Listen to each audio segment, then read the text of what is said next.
Half-Life Blue Shift is the second and final expansion pack for Half-Life, released in 2001 for PC as a standalone game. It features more of Black Mesa and the signature action and puzzle solving typically encountered in the facility, but is that enough for a third round, or has the formula become as stale as day-old bread? In Blue Shift, you play as Barney Calhoun, one of Black Mesa's many security guards. You arrive at the facility expecting just another day at the office, but wouldn't you know it, it just so happens that your day is about to get much worse, since there is a little experiment in the anomalous materials lab that screws things up a bit. You survive an elevator crash only to be greeted by otherworldly beings and must make your way through the facility hoping to escape it, preferably alive of course.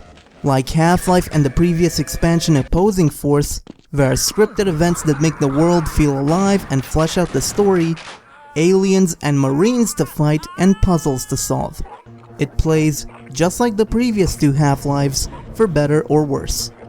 But while the original was a groundbreaking innovator and Opposing Force offered new guns and enemies, Blue Shift isn't even more of the same, it's less of the same.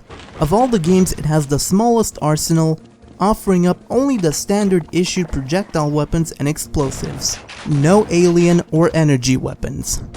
Then there's the fact that instead of a rechargeable suit, you can only protect yourself with security armor. Though, to Gearbox's credit, the armor placements are more than reasonable. To make matters worse, Blue Shift is criminally short, clocking in at no more than 3 hours, and there is little to no new content to speak of. The game also looks ancient even by 2001 standards, with mediocre texture work and models. As Black Mesa looks the same, there are only a few new character models, and even when there is music, it's just remixes from Opposing Force. And yet, Blue Shift is still worth playing because by the end of the day, it's still more Half-Life. The level design is still intuitive and intelligent, and the storytelling is still seamless.